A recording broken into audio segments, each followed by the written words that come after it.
Segala hormat bagimu Tuhan, Tuhan yang mengasihiku, Tuhan yang memeliharaku selamanya. Oh, selamanya, selama-lamanya.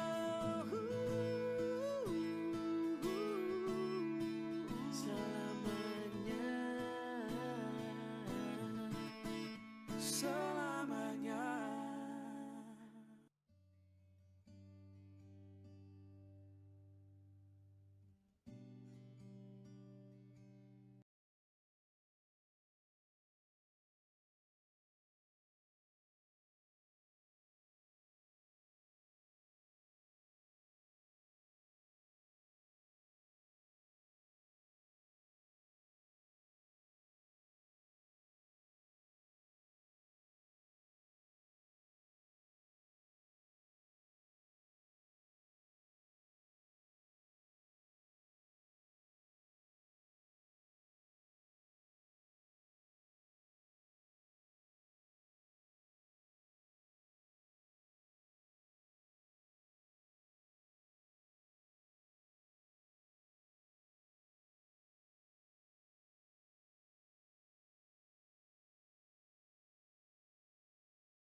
Shalom teman-teman, selamat hari Minggu.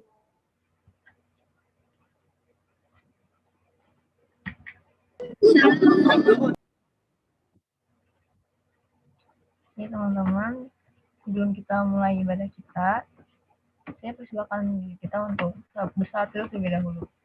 Saat teduh dimulai.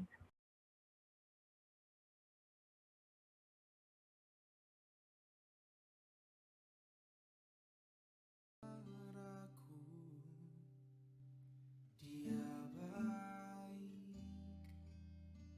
dia baik. Ku yakin dia selalu sertaku.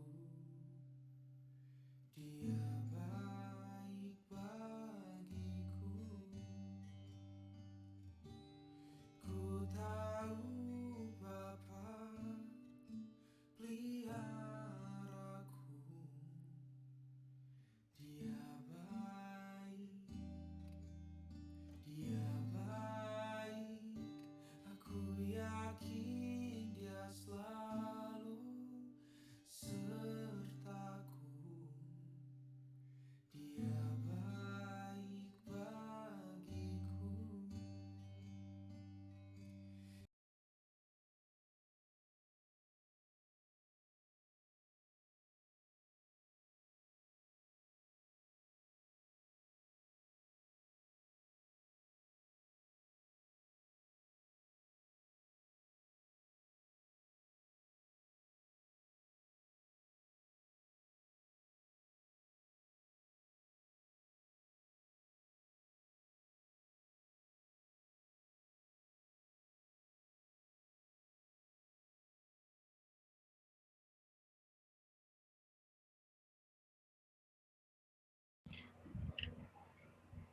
Teman-teman,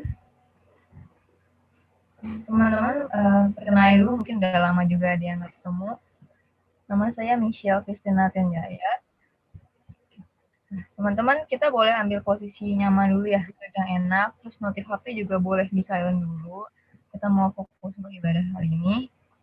Bersyukur kita bisa berkumpul di sini walaupun secara virtual.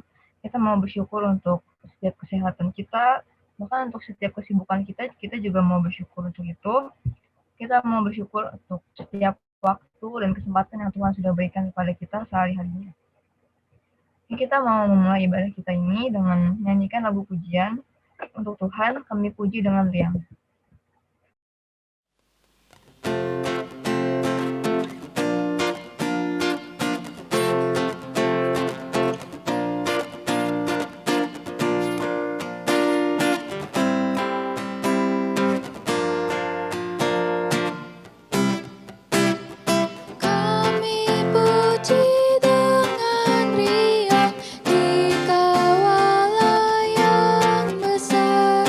Bagai bunga terima kasih yang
Saya akan memimpin doa buka. Mari kita bersatu dalam doa.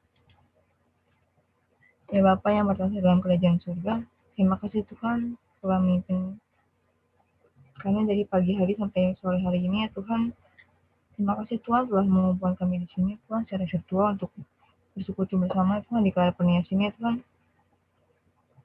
Tuhan, kiranya Tuhan pimpin kebaktian ini dari awal sampai akhirnya Tuhan, biar berjalan sesuai dengan kehendak-Mu saja Tuhan. Tuhan berkati juga Tuhan untuk setiap device sinyal yang kami gunakan Tuhan, baik kiranya dapat mendukung jalannya kebaktian hari ini ya Tuhan. Tuhan, pimpin kami Tuhan agar kami bisa konsentrasi Tuhan dalam mengikuti kebaktian ini Tuhan, agar tidak ada gangguan dan kami bisa menerima, memahami apa yang ingin Tuhan sampaikan. Terima kasih Tuhan, dalam nama Tuhan Yesus kami berdoa dan mengucap syukur. Amin.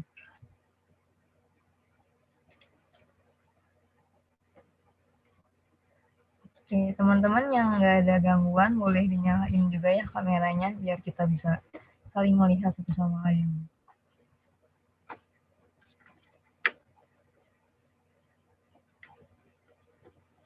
Nah, sebelum kita mendengarkan firman Tuhan, kita mau menyiapkan diri kita dulu nih. Kita mau menyiapkan diri kita untuk diajar oleh Tuhan. Kita mau menyiapkan diri gitu untuk bisa mengenal Tuhan lebih dalam lagi. Kita mau angkat pujian Bapa Surgawi.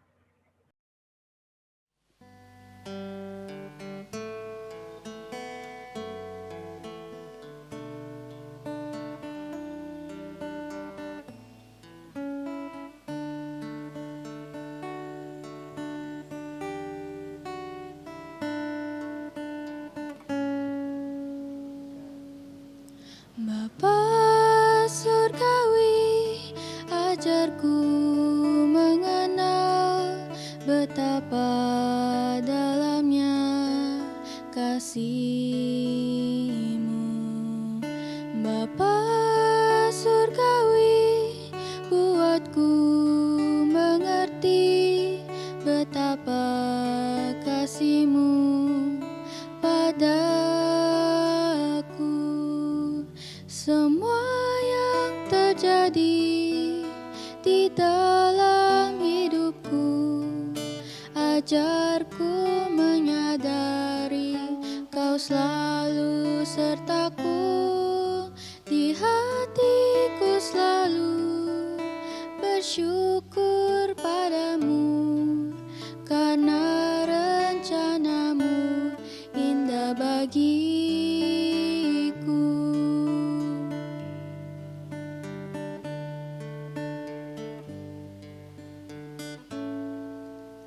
Bapa surgawi, ajarku mengenal betapa dalamnya kasih-Mu. Bapa surgawi, buatku mengerti betapa kasih-Mu padaku. Semua yang terjadi di dalam hidupku, ajarku menyadari Kau selalu sertaku. Di hatiku selalu bersyukur padamu, karena rencana-Mu indah bagiku.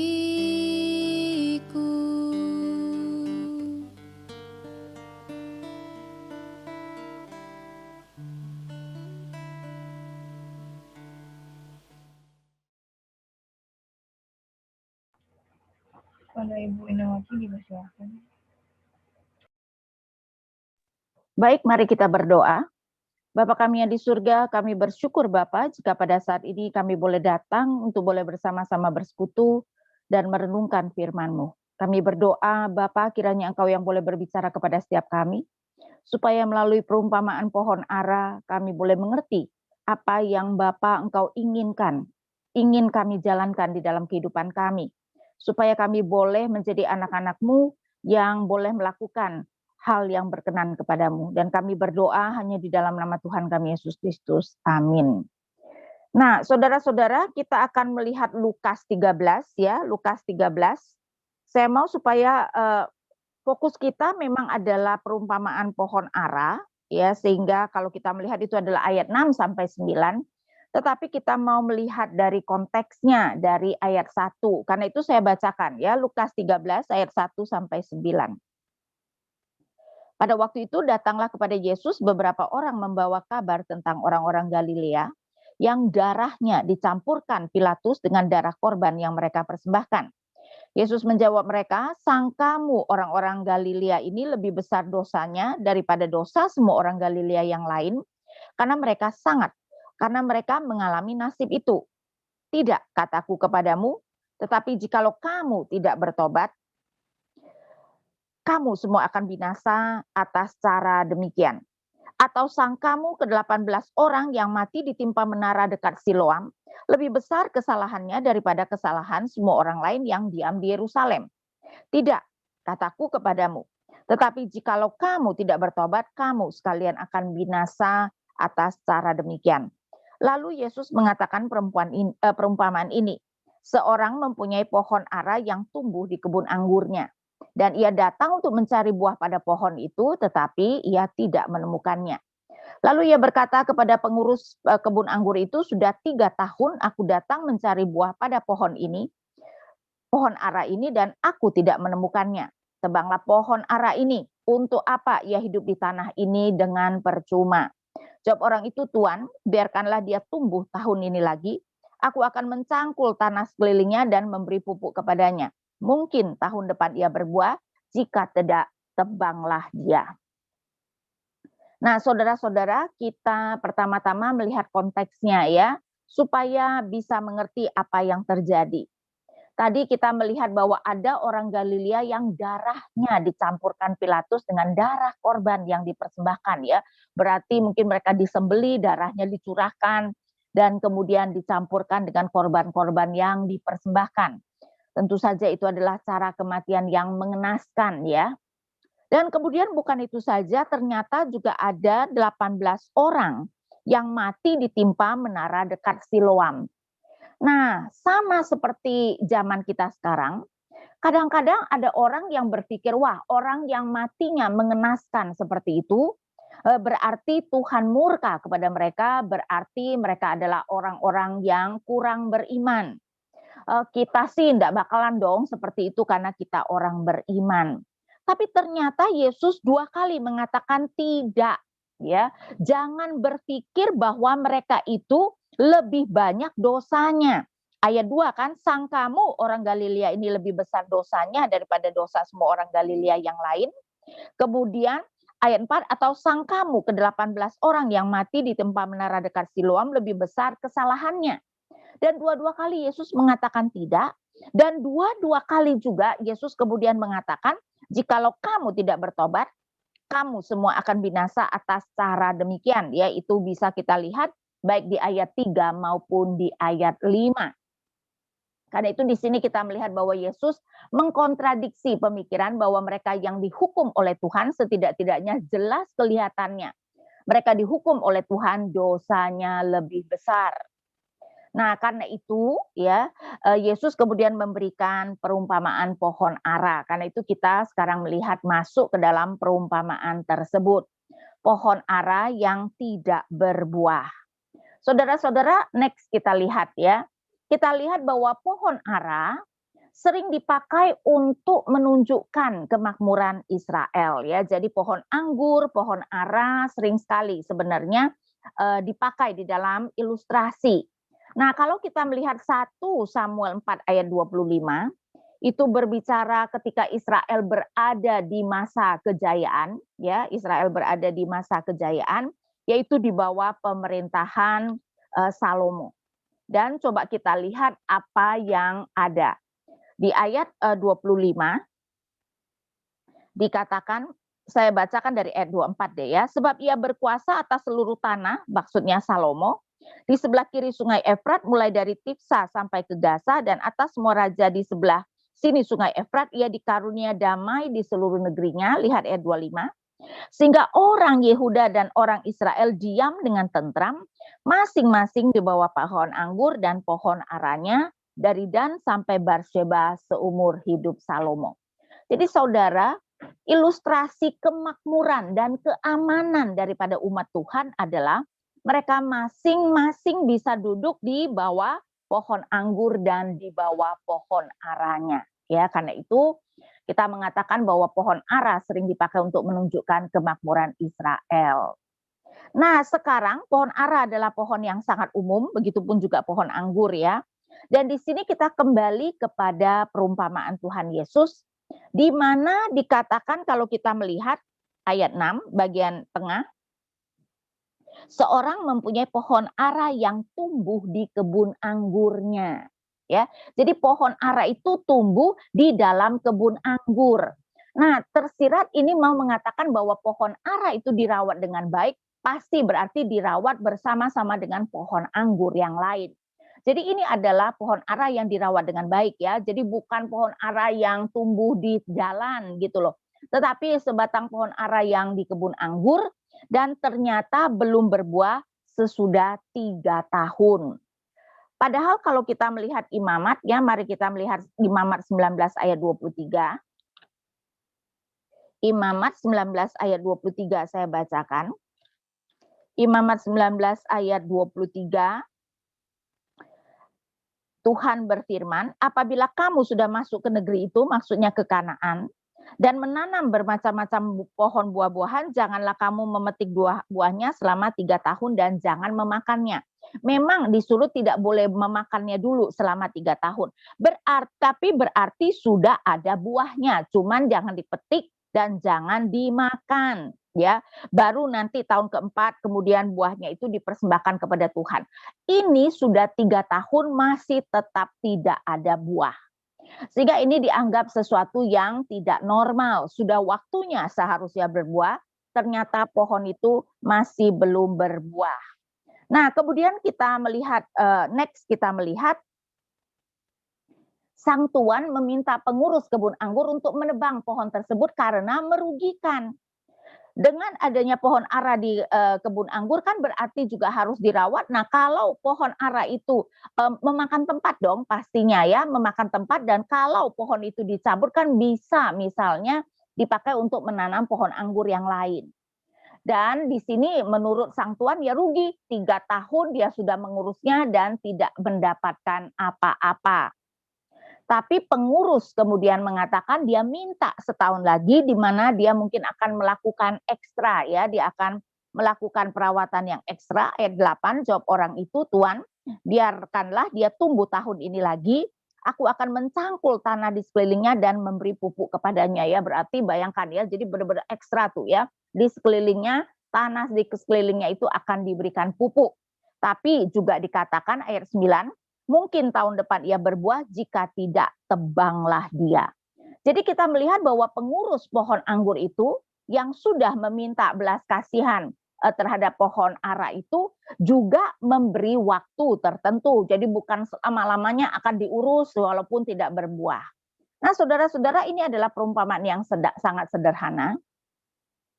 Perumpamaan yang kita bisa jelas melihat ya, bahwa sebenarnya ini berbicara tentang umat kalau tidak berbuah. Karena itu next kita melihat pelajaran yang hendak diberikan kepada kita.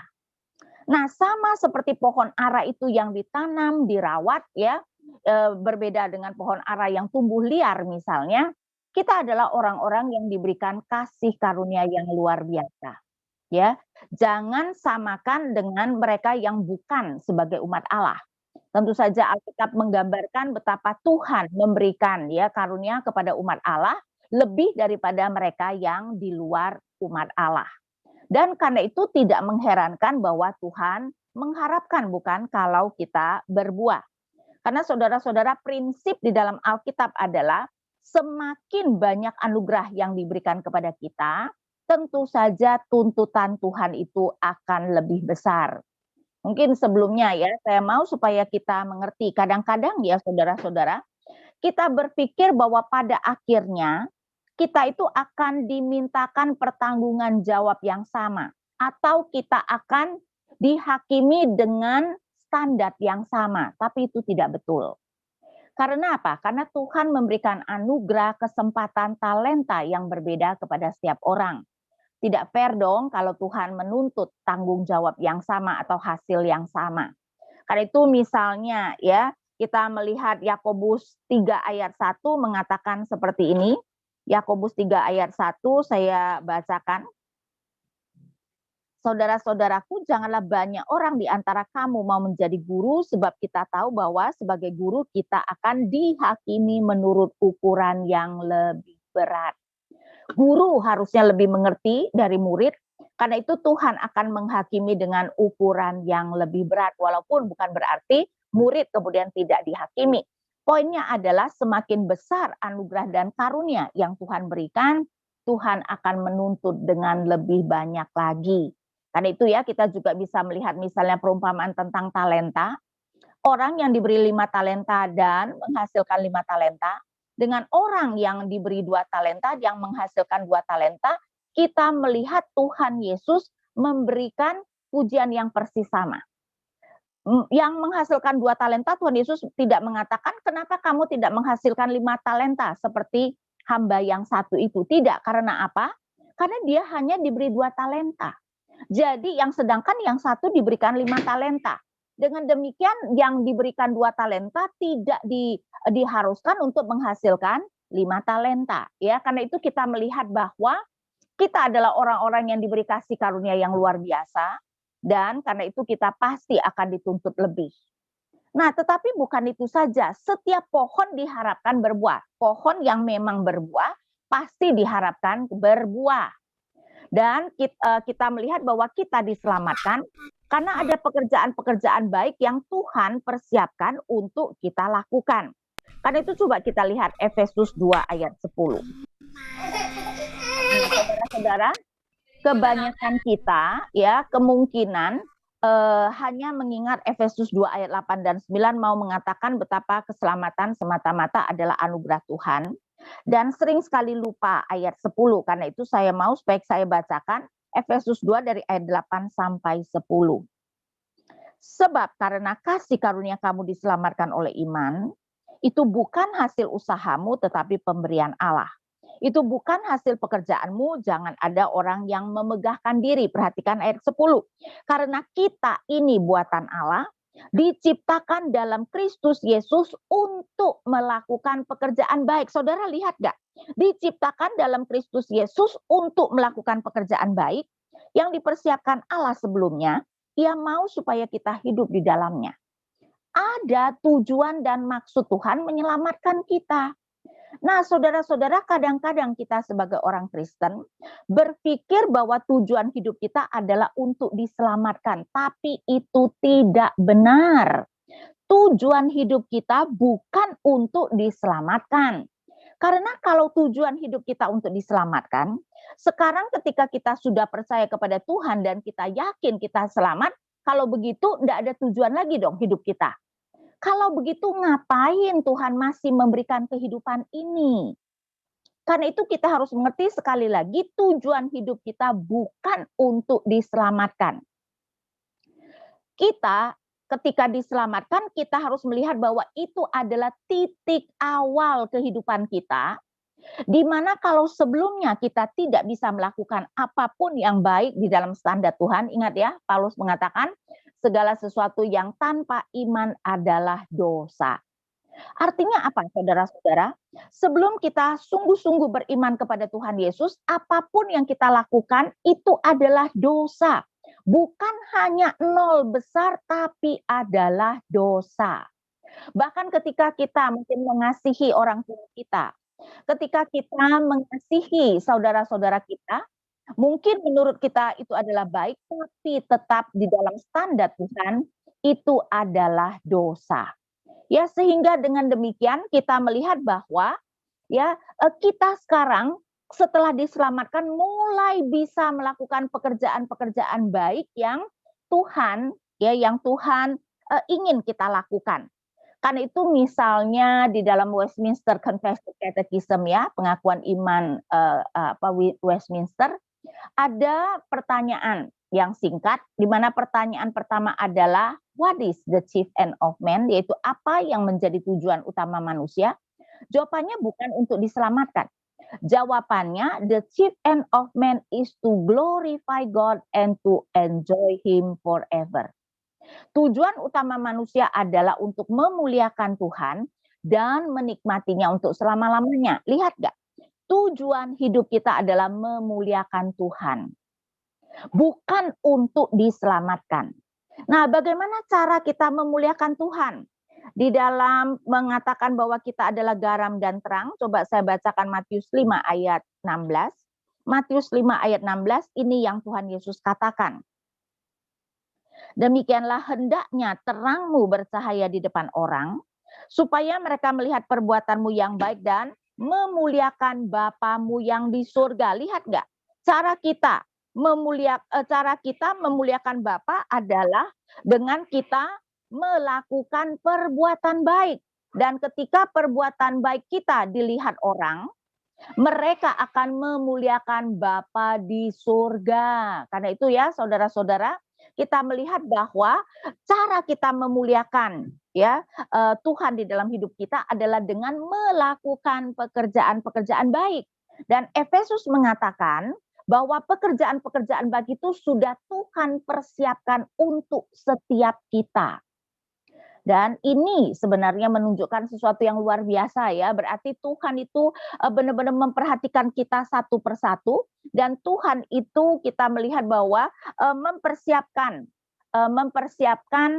hidup kita ya dengan pekerjaan-pekerjaan yang Tuhan mau kita lakukan. Nah, sekarang kita lihat next.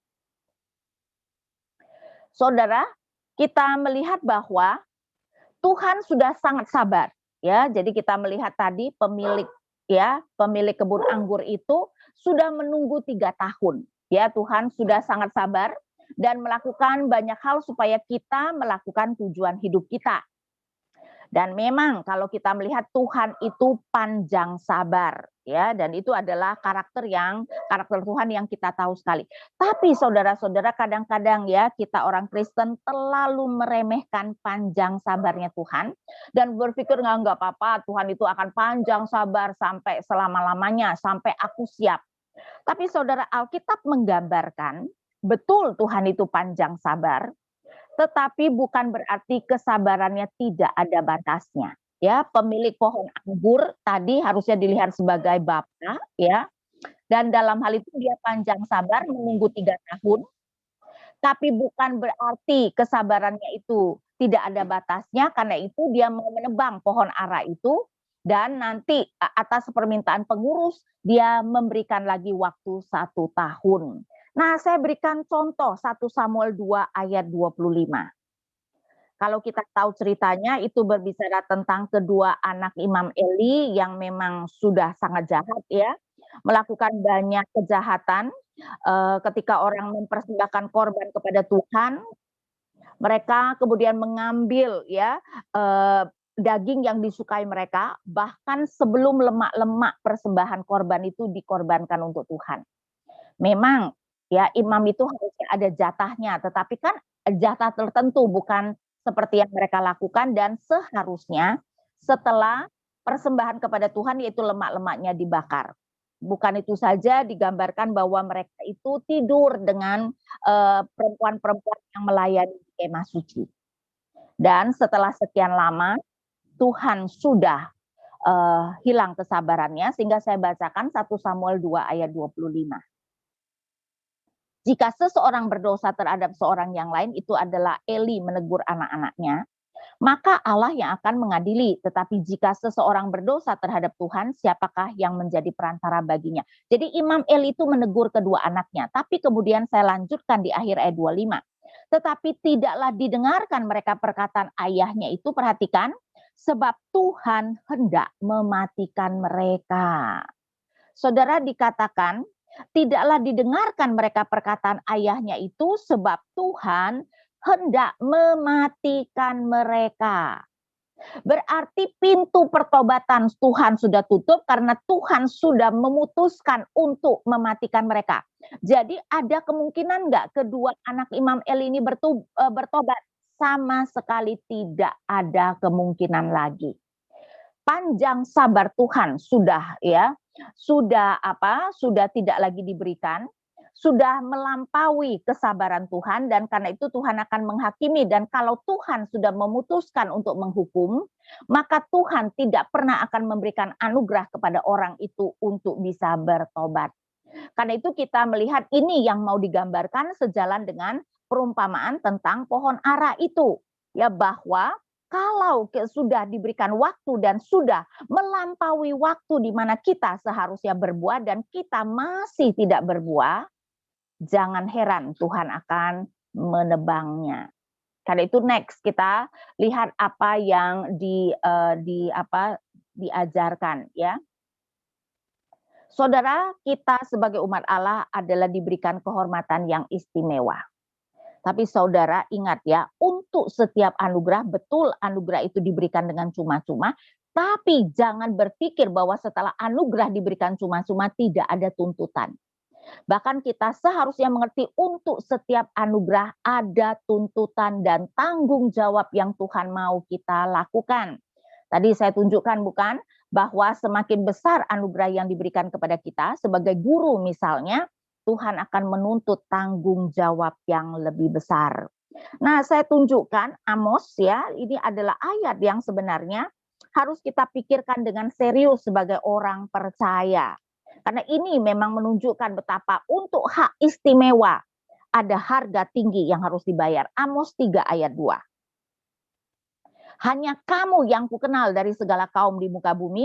Nah, kata kukenal bisa dimengerti sebagai kupilih. Jadi Tuhan mau mengatakan kepada Israel, hanya kamu yang aku pilih dari segala kaum di muka bumi. Dan kita tahu, di dalam perjanjian lama umat Tuhan hanya satu bangsa, yaitu bangsa Israel.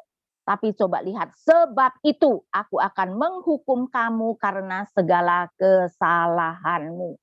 Tentu saja ayat ini bukannya berkata bahwa Tuhan tidak akan menghukum bangsa-bangsa lain. Tapi ayat ini memberikan peringatan kepada kita bahwa Allah akan menghukum umat Israel dengan lebih berat daripada bangsa-bangsa yang lain ketika mereka tidak taat kepada Tuhan. Ketika mereka melakukan kejahatan seperti bangsa-bangsa lain, hukumannya tidak akan sama. Tuhan akan menghukum umatnya dengan lebih berat. Karena itu, jika setelah anugerah yang ekstra yang Tuhan berikan, kita masih tidak melakukan kewajiban kita, maka Tuhan akan memotong kita. Ya, itu yang persis yang mau digambarkan di dalam perumpamaan pohon ara. Dan Tuhan Yesus kembali mengatakan hal yang sama di dalam Yohanes 15. Karena itu coba kita lihat Yohanes 15. Saya bacakan ayat 1 dan 2 ya, dan ayat 6. Yohanes 15 ayat 1 dan 2 dan ayat 6. Akulah pokok anggur yang benar dan Bapakulah pengusahanya. Setiap ranting padaku yang tidak berbuah dipotongnya. Dan setiap ranting yang berbuah dibersihkannya supaya ia lebih banyak berbuah. Ayat 6. Barang siapa tidak tinggal di dalam aku, ia dibuang keluar seperti ranting dan menjadi kering. Kemudian dikumpulkan orang dan dicampakkan ke dalam lalu dibakar. Saudara, ini kelihatannya adalah gambaran bahwa dia tidak akan masuk surga. Umat Allah yang tidak berbuah akan dipotong. Di mana-mana saya selalu mengajarkan kita harus hati-hati ya. Kadang-kadang kita berpikir sebagai orang Kristen kita pasti masuk surga. Tapi saudara-saudara tidak. Karena apa? Karena umat Allah, di PL adalah orang Israel, di PB adalah kita orang-orang Kristen. Itu terdiri dari dua jenis, yaitu umat Allah yang sungguh-sungguh beriman, dan ini yang pasti masuk surga, plus umat Allah yang tidak sungguh-sungguh beriman, dan tentu saja mereka tidak beriman tidak akan masuk surga. Seperti pohon yang tidak beranting, yang tidak berbuah ini dipotongkan dan di ayat 6 dicampakkan ke dalam api lalu dibakar, menunjukkan bahwa dia tidak akan selamat. Ya, karena apa? Karena dia kemudian tidak berbuah. Karena itu kita pun tahu ya bahwa ada dua jenis orang Kristen. Karena itu kita pun ada istilah orang Kristen lahir baru. Itu adalah orang Kristen yang sungguh-sungguh beriman. Tapi ada istilah orang Kristen KTP. Artinya apa? Artinya kalau bukan dari KTP-nya kita tidak tahu kalau dia adalah orang Kristen. Artinya hidupnya sama sekali tidak mencerminkan kalau dia adalah orang Kristen. Saya bacakan juga Roma 11 ayat 17 sampai 21. Di mana mau digambarkan, Paulus menggambarkan ada 2 pohon zaitun. Yang satu adalah pohon zaitun yang penuh getah, yaitu melambangkan umat Allah. Yang satu adalah pohon zaitun liar yang menggambarkan orang-orang non-Yahudi yang bukan umat Allah. Tapi ini berbicara pohon zaitun ini, terutama kita berbicara tentang pohon zaitun yang penuh getah, harus kita lihat melambangkan umat Allah. Tapi ingat, umat Allah tidak semuanya beriman, karena itu saya bacakan dari ayat 17, Roma 11 dari ayat 17. Karena itu apabila beberapa cabang telah dipatahkan, ya, dan kamu sebagai tunas liar telah dicangkokkan di antaranya, dan turut mendapat bagian dalam akar pohon zaitun yang penuh getah, janganlah kamu bermegah terhadap cabang-cabang itu. Jikalau kamu bermegah, ingatlah bahwa bukan kamu yang menopang akar itu, melainkan akar itu yang menopang kamu. Mungkin kamu akan berkata, ada cabang-cabang yang dipatahkan supaya aku dicangkokkan di antaranya sebagai tunas. Baiklah, mereka dipatahkan karena ketidakpercayaan mereka, dan kamu tegak tercacak karena iman. Janganlah kamu sombong, tetapi takutlah. Sebab kalau Allah tidak menyayangkan cabang-cabang asli, Ia juga tidak akan menyayangkan kamu. Ayat-ayat ini mengatakan apa? Ayat-ayat ini mengatakan pohon zaitun yang penuh getah itu adalah umat Allah. Tetapi ketika ada orang-orang Israel yang mengaku percaya, ternyata ketika Yesus datang, mereka tidak mau percaya Yesus sebagai Mesias, mereka menjadi cabang-cabang yang dipatahkan karena ketidakpercayaan. Ya, mereka menolak Kristus, dan Tuhan mengatakan kalau begitu mereka tidak lagi menjadi umat Allah. Karena setelah Yesus datang, umat perjanjian lama sekarang harus percaya Yesus adalah Mesias, baru bisa tetap menjadi umat. Dan kita yang tadinya dari pohon zaitun liar, yang sekarang percaya kepada Tuhan Yesus Kristus, menjadi cabang-cabang yang dicangkokkan. Karena kita mengatakan kita beriman. Tapi ternyata kalau terbukti kita juga tidak beriman, maka kita juga akan dipotong, ya. Karena itu ini yang hendak Paulus katakan. Jadi kita harus melakukan kewajiban kita, kalau tidak kita akan menjadi cabang-cabang yang dipotong. Jadi punya prinsip atau pelajaran yang sama seperti pohon ara yang ditebang tersebut. Karena itu mari kita lihat next, ya. Memang kita diselamatkan semata-mata karena anugerah dan melalui iman, bukan karena buah yang kita hasilkan, ya. Jadi saudara, bukan berarti saya mau mengatakan bahwa perbuatan baik kita yang menyelamatkan kita, ya. Jadi ada pengajaran juga memang yang mengatakan misalnya kita harus percaya kepada Kristus plus buah baru selamat. Bukan itu yang saya ajarkan. Karena kita diselamatkan semata-mata karena anugerah dan melalui iman kepada Yesus Kristus, bukan karena buah yang kita hasilkan. Karena itu, walaupun betul ada cabang-cabang yang tidak berbuah dipotong, atau pohon ara yang tidak berbuah akan ditebang, ada nggak kemungkinan orang Kristen atau umat Allah masuk surga tanpa buah? Tentu saja ada kemungkinan. Karena itu di dalam 1 Korintus 3 ayat 12 sampai 15 itu yang diajarkan, ya, atau itu yang dikatakan Paulus. Ada orang Kristen yang bisa masuk surga tanpa membawa buah. Saya bacakan 1 Korintus 3 ayat 12 sampai 15. Entahlah orang membangun di atas dasar ini dengan emas, perak, batu permata, kayu, rumput kering atau jerami, sekali kelak pekerjaan masing-masing orang akan nampak. Karena hari Tuhan akan menyatakannya. Sebab ia akan nampak dengan api, dan bagaimana pekerjaan masing-masing orang akan diuji oleh api itu. Jika pekerjaan yang dibangun seseorang tahan uji, ia akan mendapat upah. 15. Jika pekerjaannya terbakar, ia akan menderita kerugian, tetapi ia sendiri akan diselamatkan, tetapi seperti dari dalam api. Jadi bisa ada orang Kristen yang masuk surga tanpa buah. Karena sekali lagi, Kita diselamatkan bukan karena pekerjaan baik kita. Kita memuliakan Tuhan karena pekerjaan baik kita, tapi bukan diselamatkan karena pekerjaan baik kita. Kita diselamatkan semata-mata karena anugerah Tuhan melalui iman percaya kepada Yesus Kristus. Tapi masalahnya, saudara-saudara, kalau kita mengaku percaya kepada Tuhan Yesus, dari mana kita tahu itu adalah iman yang sejati? Kita tidak bisa tahu apakah kita memiliki iman yang sejati jika kita terus tidak berbuah.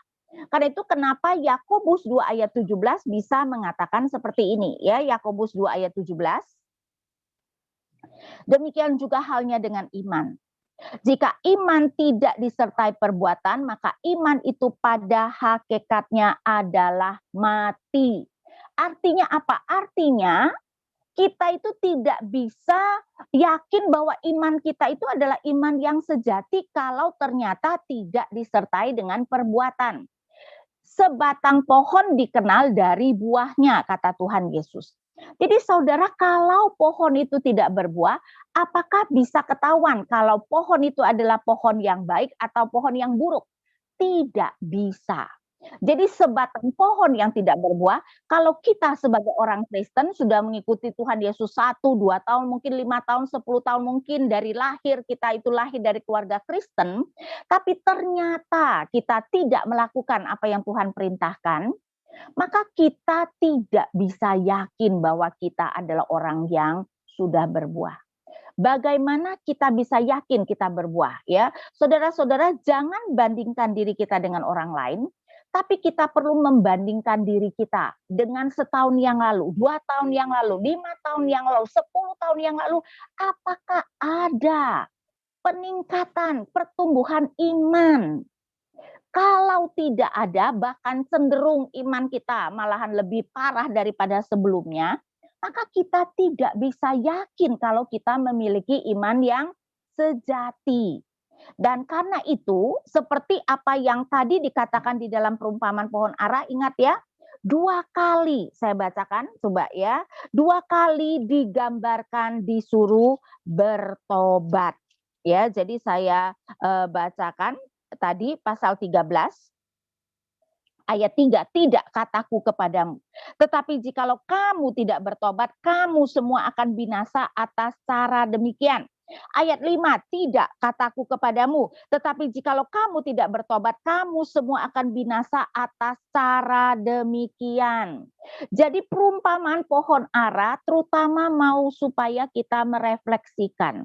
Setelah sekian lama mengikuti Tuhan, apakah ada buah-buah yang membuat kita yakin bahwa iman kita adalah iman yang sejati? Apakah kita melaksanakan apa yang Tuhan perintahkan? Kalau tidak, kita jangan sok yakin bahwa kita pasti masuk surga. Jangan-jangan kita menjadi seperti pohon ara yang ditebang. Jangan-jangan kita menjadi seperti cabang pohon anggur yang ditebang di dalam Yohanes 15 yang nanti akan dicampakkan dan dibuang ke dalam api. Karena itu saudara-saudara, kita perlu bertobat. Jangan menganggap pintu kesempatan akan terus Tuhan berikan. Tidak. Banyak bagian dari Alkitab menggambarkan bahwa Tuhan tidak selalu membuka kesempatan selama-lamanya. Ya, kita perlu bertobat karena kita tidak tahu berapa banyak kesempatan lagi Tuhan akan berikan kepada kita. Ya, pohon ara tadi dikatakan setahun, tentu saja itu adalah angka perlambangan. Ya, bagi kita setahun tentu saja itu sangat singkat. Ya.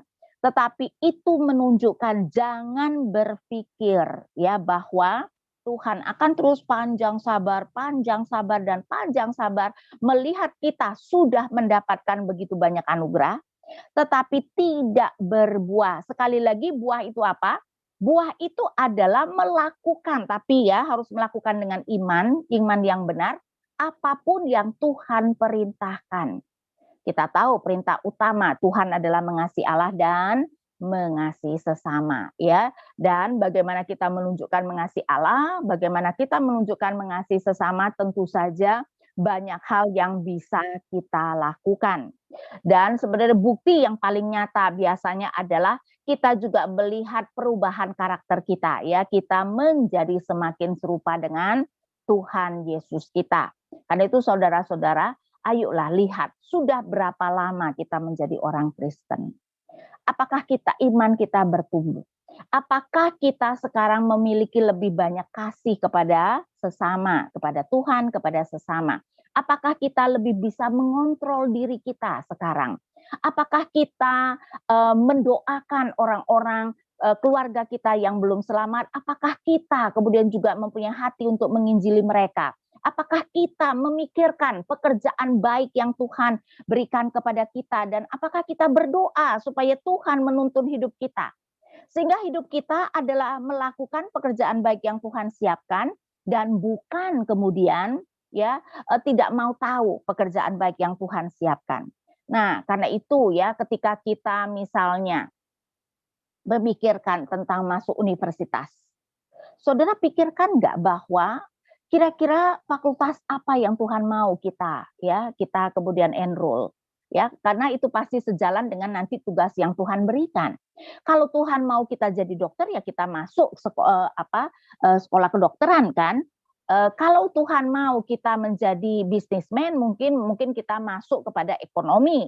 Kalau Tuhan mau kita menjadi misalnya mathematician, kita masuk misalnya fakultas matematika dan sebagainya. Apakah kita memikirkan? Ya, karena itu coba, Tuhan itu sudah menyediakan pekerjaan-pekerjaan baik untuk kita semua. Kita pikirkan tidak pekerjaan baik itu apa? Ya, pekerjaan baik yang Tuhan persiapkan untuk kita.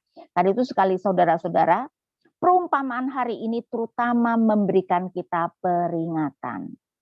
Kalau ternyata kita belum berbuah, jangan berpikir Tuhan akan terus memperpanjang kesempatan yang Dia berikan. Ada waktunya di mana pintu kesempatan itu dan pintu pertobatan itu akan Tuhan tutup. Karena itu marilah kita datang kepada Tuhan, merefleksikan apa yang sudah kita kerjakan, dan kalau ternyata kita melihat bahwa banyak hal yang belum kita lakukan dengan baik, marilah kita datang kepada Tuhan, mengaku dosa, tetapi kemudian berkomitmen untuk melakukan lebih baik. Kalau kita sudah melakukan cukup baik, kita berdoa Tuhan mampukan kita meningkatkan untuk melakukan dengan lebih baik lagi. Dan jangan sampai kendur, tetapi terus bergiat sehingga dengan melihat perbuatan-perbuatan baik kita, nama Bapa dipermuliakan. Mari kita berdoa.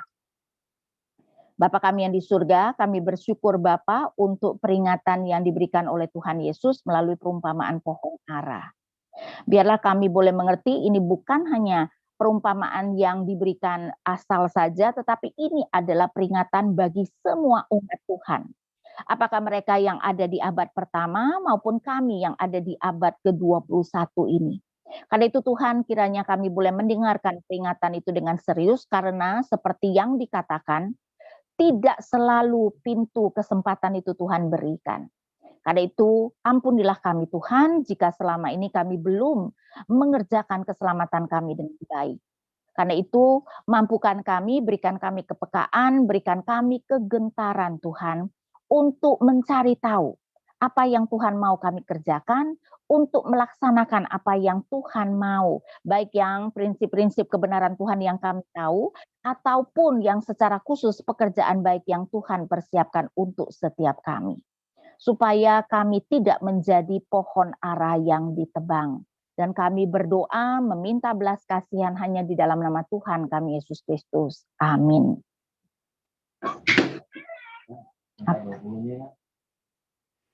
Marilah kita bersama-sama, umat Allah, di masa lalu, masa kini, dan masa depan. Marilah kita mengikrarkan pengakuan iman rasuli yang berkata, Aku percaya pada Allah, Bapa yang Maha Kuasa, Kain langit dan bumi, dan kepada Yesus Kristus, anaknya yang tunggal Tuhan kita, yang dikandung daripada Roh Kudus, lahir dari anak darah Maria, yang menderita sengsara di bawah pemerintahan Pontius Pilatus, disalibkan, mati dan dikuburkan, turun dalam kerajaan maut. Pada hari yang ketiga, bangkit pula dari antara orang mati, naik ke surga, duduk ke sebelah kanan Allah, Bapa yang Maha Kuasa, dan dari sana ia akan datang untuk menghakimi orang hidup dan yang mati. Aku percaya pada Roh Kudus, gereja yang kudus dan persekutuan orang kudus, pengampunan dosa, kebangkitan orang mati, dan hidup yang kekal. Amin.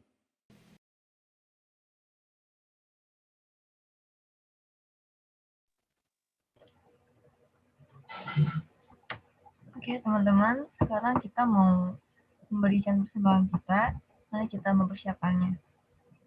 Saya akan membacakan ayat persembahan kita yang diambil dari Mazmur 119 ayat 108. Kiranya persembahan sukarela yang berupa puji-pujian berkenan kepadamu ya Tuhan, dan ajarkanlah hukum-hukum-Mu kepadaku. Oke teman-teman, nanti bisa scan kode QR code-nya di layar untuk memberikan persembahan. Untuk itu, mari kita menyanyikan lagu Ku Bawa Syukurku.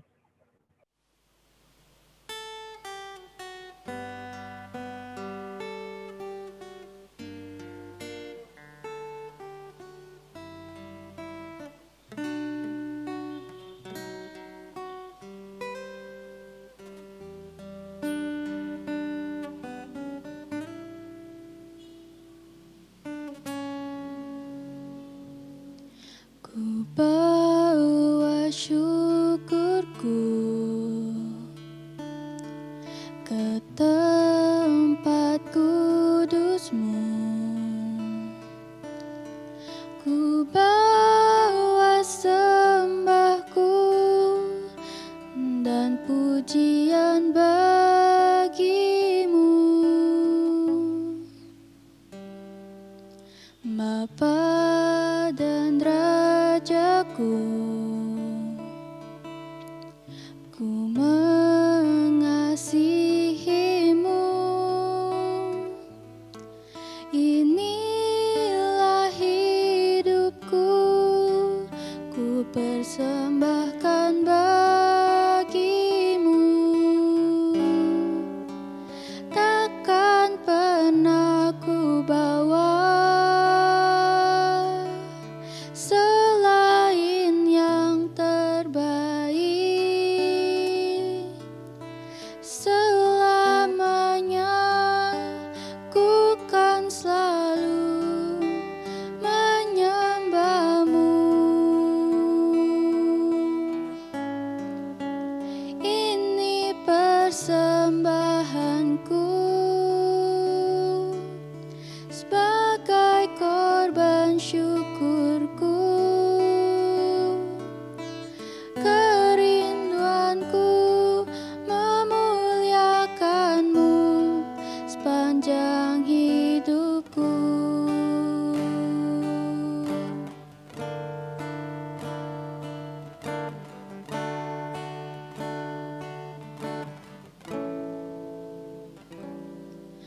Ku bawa syukurku ke tempat kudus-Mu. Ku bawa sembahku dan pujian bagi-Mu, Bapa dan Rajaku. Ku mengasihi-Mu.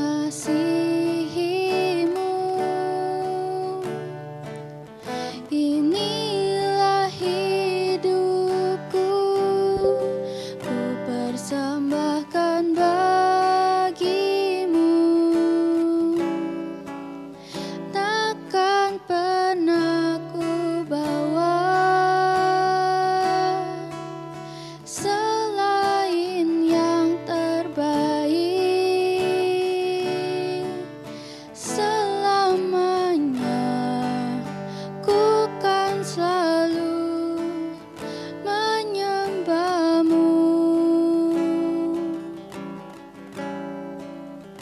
Ini persembahanku sebagai korban syukurku.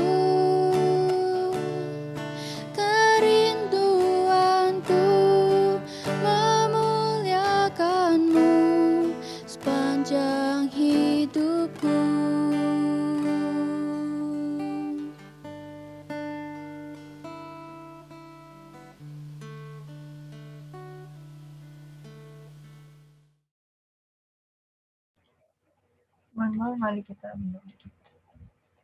Ya Tuhan, terima kasih telah memimpin ibadah kami dari awal sampai petang ini. Tuhan, terima kasih Tuhan atas setiap berkat-Mu kepada kami, kepada masing-masing dari kami. Tuhan, sekarang kami memberikan persembahan kepadamu ya Tuhan, mempersembahkan diri kami juga Tuhan untuk Kau pakai untuk lebih mengenal Engkau lebih dalam lagi Tuhan, dan juga untuk memberikan buah pada sama kami ya Tuhan.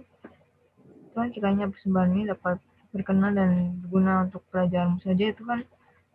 Berdoa juga Tuhan untuk tangan-tangan yang mengelolanya Tuhan, agar kiranya dapat sesuai dengan kehendak-Mu saja Tuhan. Terima kasih Tuhan, dalam nama Tuhan Yesus kami berdoa dan mengucap syukur. Amin.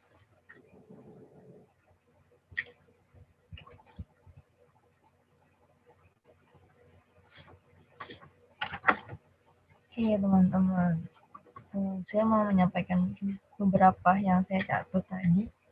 Kalau Tuhan tuh mempersiapkan pekerjaan baik buat kita masing-masing ya. Pekerjaannya itu beda-beda gitu. Karena Tuhan menciptakan kita kan unik. Tuhan memberikan kasih karunia luar biasa kepada kita itu sebagai anugerah, bukan cuma dikasih doang ke kita, tapi kita juga harus mempertanggungjawabkannya pada Tuhan kembali. Dan diingat lagi kalau anugerah itu kan sesuatu yang tidak layak kita terima ya, tapi Tuhan mau ngasih itu. Jadi gimana kita harus mempertanggungjawabkan anugerah itu kepada Tuhan. Terus juga kita diselamatkan bukan karena perbuatan kita, tapi cuma karena anugerah Tuhan aja. Kita dihadapkan, Tuhan mengharapkan kita untuk berbuah, untuk melakukan apa yang Tuhan inginkan, tapi bukan cuma melakukan yang Tuhan inginkan doang, tapi juga harus dengan iman yang terus dipupuk gitu.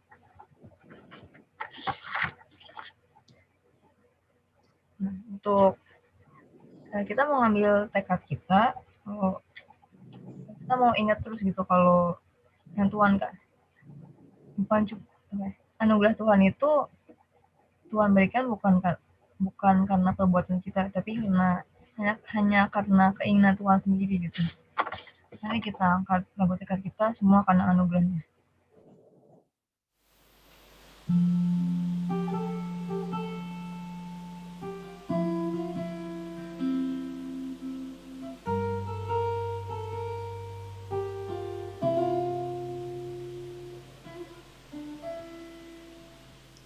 Bukan karena kebaikanku, bukan karena fasih lidahku, bukan karena kekayaanku, ku dipilih, ku dipanggilnya, bukan karena kecakapanku, bukan karena baik rupaku, bukan karena kelebihanku, ku dipanggil, ku dipakainya. Bila aku dapat itu karenanya, bila aku punya semua daripadanya, semua karena anugerahnya diberikannya pada kita, semua anugerahnya bagi kita bila kita dipakainya, semua karena anugerahnya diberikannya pada kita, semua anugerahnya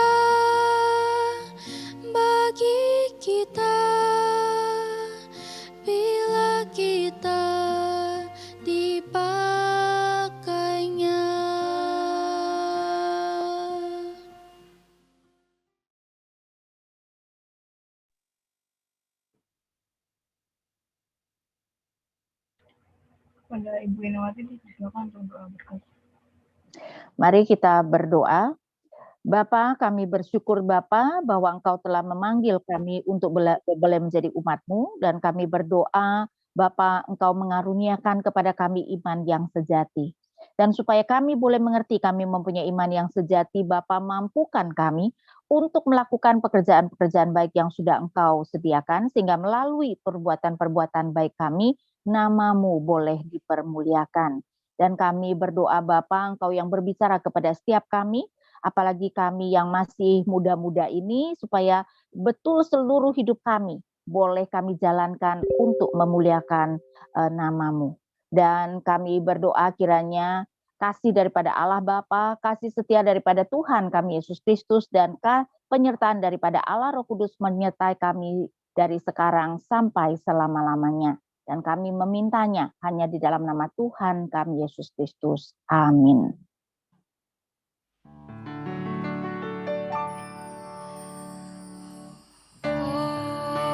Hosana, Hosana, Hosana, Hosana, Hosana, amin, amin,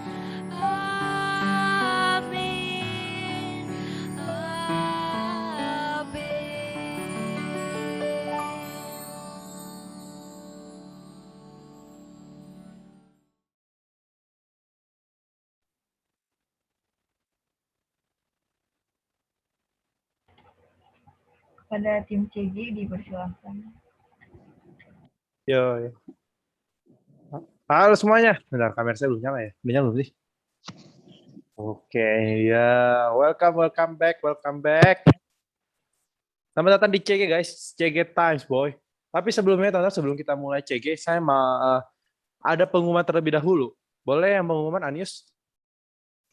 Oke, boleh share screen-nya?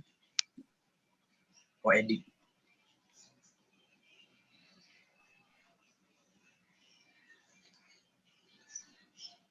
Oke, posternya udah terlihat ya? Udah terlihat belum ya? Oke, Sudah. Oke, malam semuanya. Terima kasih buat firmannya dan ibadahnya. Oke, terus kalau tadi kita udah ini nih, dengar kalau tadi di akhir kita udah nyanyi Hosana, Hosana, which is kita udah dari minggu sebelumnya, kita udah nyanyi Hosana, yang artinya kita udah masuk dalam minggu-minggu Prapaskah. Nah, 2 minggu lagi kita udah mau hari H-nya nih, Paskah. Aku mau ajak teman-teman buat ikut kebaktian kita di tanggal 4 April 2021, jam 1 siang, yang bakal dibawain sama Pendeta Indra Kurniadi Chandra. Judulnya tuh On the Rescue. Lalu bakal ada sharing dari Jessica Vania, beliau merupakan mantan member JKT48, yang bakal sharing-sharing nanti di kebaktian ini. Nanti juga bakal ada acara-acara menarik nih. Jangan lupa buat ajak teman-temannya, ingat ya, kita KR punya misi 1 orang bawa 1. Kalau bisa lebih ya bagus. Kurang lebih gitu sih. Nanti buat link Zoom-nya akan kita bagiin via broadcast. Jangan lupa tanggal 4 April jam 1 siang. Oke, terima kasih. Oke, teman-teman. Ya, jadi jangan lupa, nggak cuma Anius, tapi semuanya dari kita akan menunggu kalian di kebaktian Paskah kita ya. By the way, ada satu lagi, Google Form. Boleh di-share, Mr. Angela? Nah, itu dia. Teman-teman boleh nanti isi setelah di akhiran aja, karena kita CG dulu. Nanti kalian isi supaya kita tahu kira-kira saran kalian dan kepuasan kalian KR selama ini gimana kebaktian remaja dalam bentuk online. Jadi teman-teman yang udah join kebaktian hari ini, mohon banget untuk isi nanti ya di akhir kebaktian. Jadi jangan lupa di-save itu linknya. Oke, teman-teman, hari ini kita bakal main game ya pastinya, karena minggu lalu, harusnya sih minggu lalu, cuma minggu lalu saya ada trouble gitu ya, jadi saya nggak bisa datang gitu, saya nggak bisa hadir di kebaktian ini, kan kangen sama kalian gitu ya.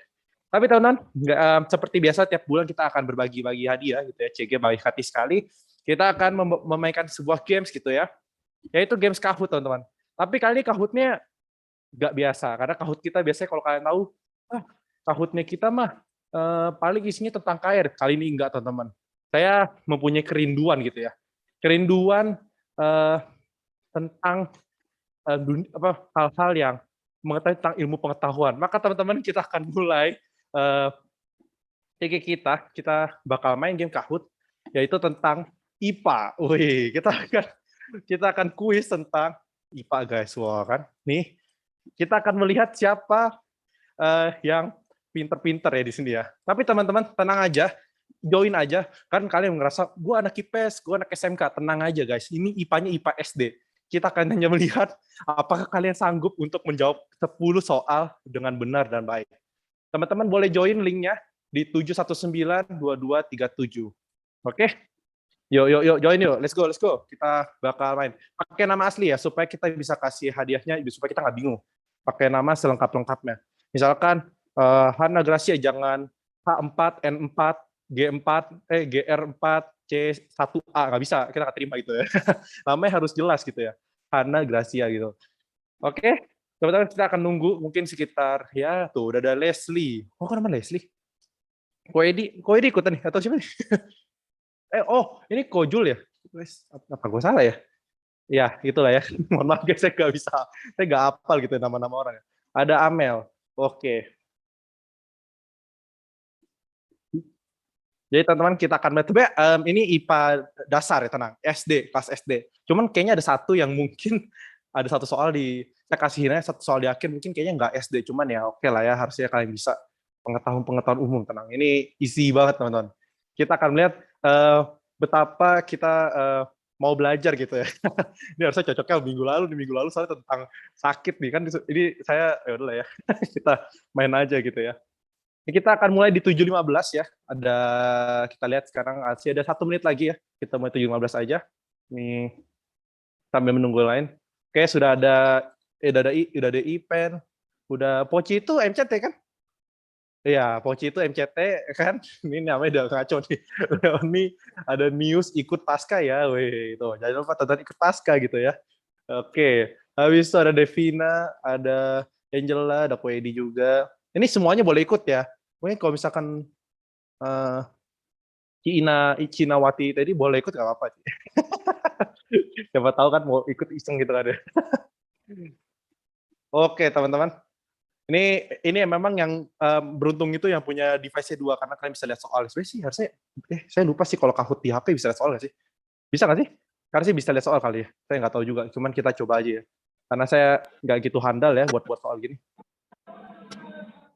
Oke, udah 7.15. Kita start aja ya dalam hitungan ketiga ya. Oke, udah makhluk join. Oke, hitungan ketiga. 1, 2, 3, kita start. Oke, teman-teman yang tertinggal kita lewatkan dulu ya, karena waktu kita terbatas gitu. CG time boy, ya kan? Kalian soalnya. Hubungan yang terdapat seperti pada gambar merupakan simbiosis. Nanti gambar muncul. Tenang teman-teman. Kalian akan lihat, ini simbiosis apa ini? Tenang guys, ini easy peasy gitu. 1 detik, selesai. Wah, 4 orang nggak jawab. Ini terlihat ya, pinter-pinternya ya. Kita next dulu. Wow, Angela Marka paling atas. Bagus. Kok ini sama ini loh. Wah, ini berarti cepet banget kliknya ya.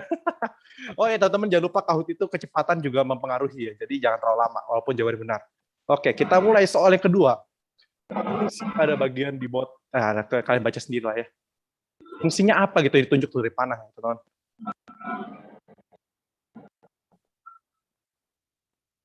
Ayo, wah, wih, mantap. Wih, kalian bisa ya, yang SD bisa gitu.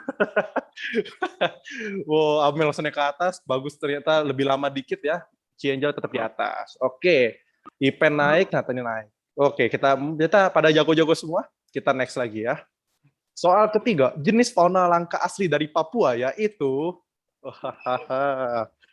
kita lihat apakah kalian mengetahui.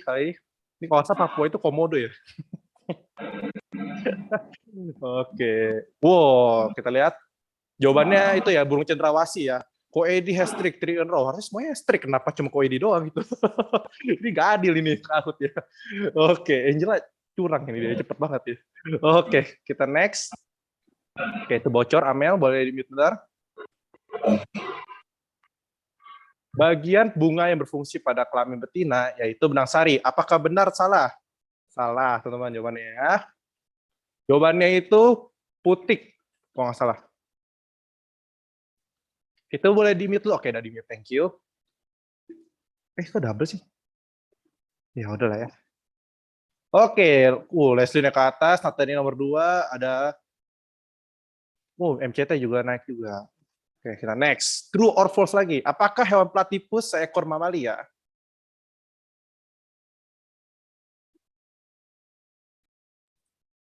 Iya, jawabannya benar guys ya. Platypus itu adalah seekor mamalia guys ya. Ini ada jawab salah. Siapa ini yang jawab salah? Hei, ini IPA dasar. Oh tadi salah ya turun tuh. Tadi siapa lagi lupa. Oke. Leslie tetap di atas. Habis itu Angela naik ya. Kita lanjut dulu.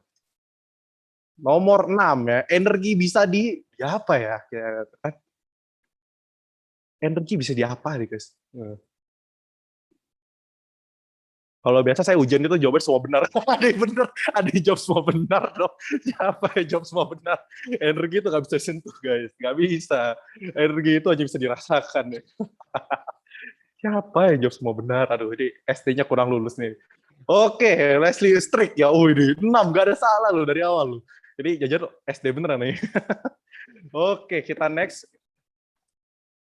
Ini pemenang cuma juara 1 doang ya, saya yang dapat hadiah. Berikutnya termasuk sebagai contoh dari benda konduktor, kecuali, ayo apa? Ini udah terlihat sekali ya, jawabannya apa gitu kan. Wih, mantap. Pinter-pinter semuanya, nggak ada yang salah. Oke, Leslie tetap di atas. Ini kalian harus berdoa Leslie salah ya, biar dia bisa turun. Oke, kita next dulu ya soalnya. Nomor 8. Lingkungan hidup yang terdiri dari benda mati disebut dengan lingkungan. Lingkungan apa? Ayo. Saya bahkan lupa jawabannya, padahal saya udah buat soal ya gitu ya. Oke, jawabannya abiotik guys, bukan biotik ya. Karena abiotik itu kalau nggak salah benda mati harusnya jawabannya. Ini beda jauh nih, harusnya Leslie menang sih kayaknya sih. Oke, Poci udah mulai comeback gitu kan. Kita next dulu. Soal nomor 9. Setiap burung memiliki jenis paruh berbeda yang beradaptasi dengan apa yo?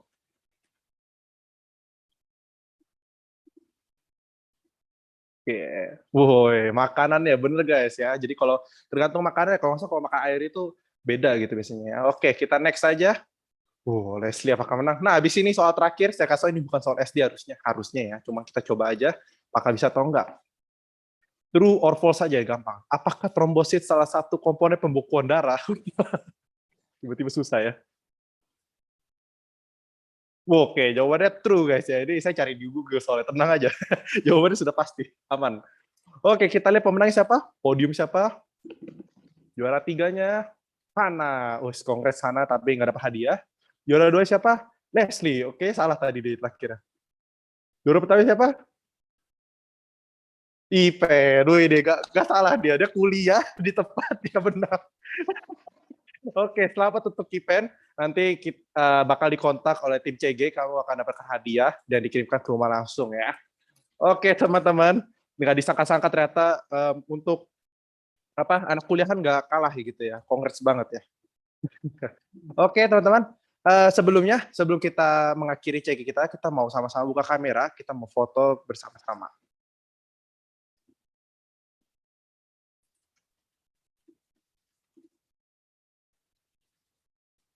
Oke, nanti Ko Edi bakal bantu screenshot.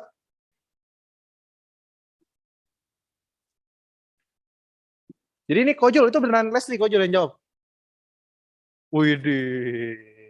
Jadi harusnya Ipen nggak boleh ini nih. Ipen harusnya nggak boleh menang tuh. Harusnya yang anak SD beneran ini.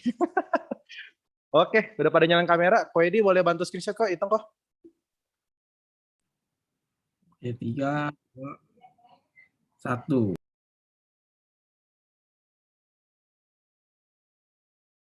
Sekali lagi kau ya. Lagi. 3, 2, 1. Dah. Oke, teman-teman, thank you untuk udah bisa menghadiri kebaktian kita hari ini. Kita akan melatih kalian untuk mengikuti kebaktian di minggu depan. Jadi teman-teman jangan lupa untuk join kebaktian minggu depan ya. Kongres untuk Kipen dan selamat hari Minggu teman-teman semuanya. Bye-bye. Selamat hari Minggu semuanya. Bye. Happy Sunday. Minggu. Hari Minggu. Oke, yuk. Selamat